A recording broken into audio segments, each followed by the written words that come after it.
Enfin, Excellence, il est particulièrement très important qu'il ne devrait y avoir aucune élection présidentielle en Côte d'Ivoire tant que la France n'ait été officiellement rappelée à l'ordre et réprimandée par les Nations Unies et par la communauté internationale tout entière,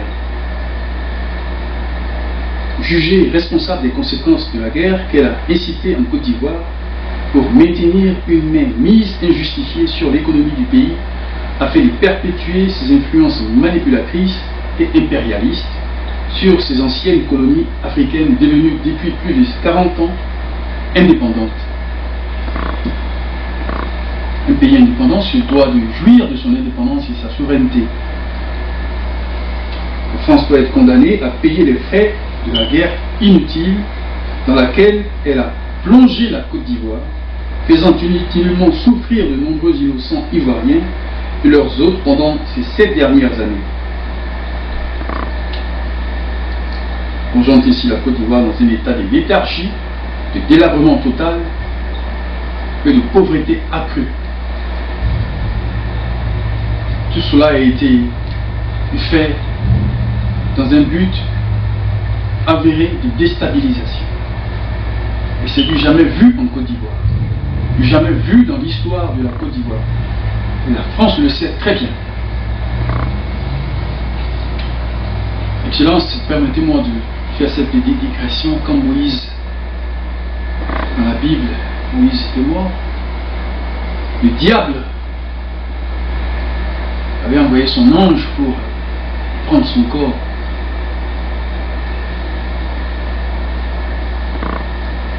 Le diable n'a pas réussi car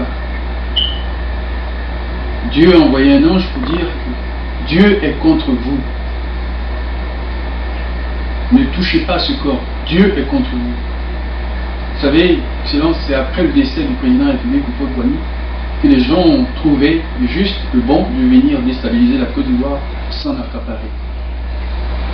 Des gens que la Côte d'Ivoire a accueillis comme des frères, ont jugé bon de venir la déstabiliser.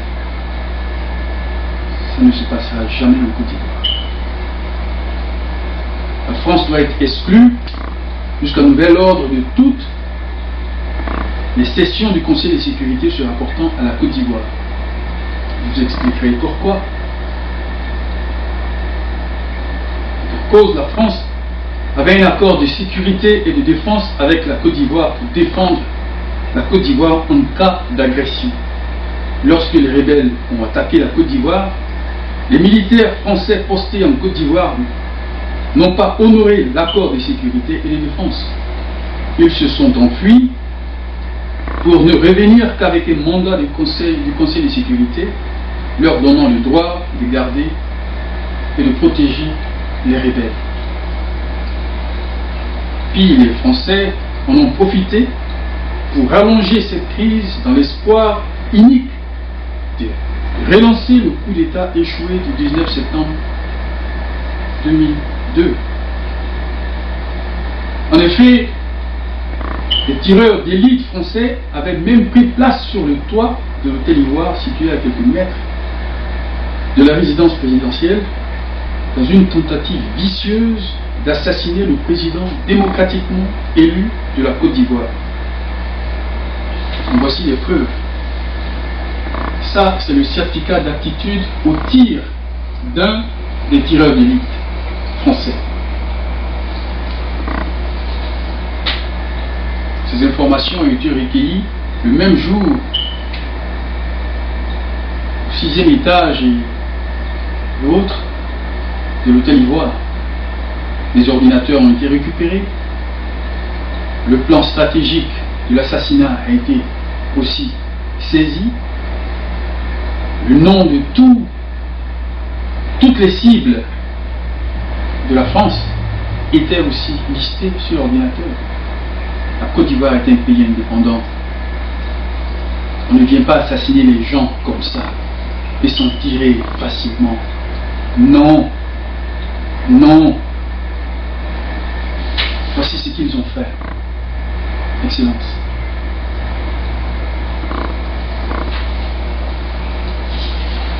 Voici les jeunes gens qui étaient allés, ayant appris le coup qui se présentait, qui se fomentait contre la Côte d'Ivoire, sont allés aux mains nues défendre la République. Voici là le tank de l'armée française. Voici les véhicules blindés de l'armée française. Aucun de ces jeunes n'avait d'armes. C'est pas dans la culture des Ivoiriens, Excellence. L'hôtel Ivoire est un lieu de loisirs, un lieu de recueillement, un hôtel où nous faisons aquaba aux étrangers, où nous recevons des hôtes de haute distinction. Ce n'est pas un champ de bataille que des rebelles français, des terroristes français, y aillent se loger dans le but d'assassiner le président de la République du pays. Alors, des jeunes gens vont se plaindre, sans armes, leur saute la cervelle. Ça ne se passera pas comme ça. La France ne doit pas siéger au Conseil de sécurité.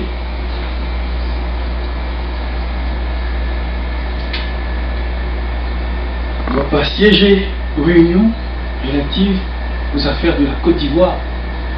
Nous n'avons pas fini de régler ce problème. La France doit payer pour tous les maux.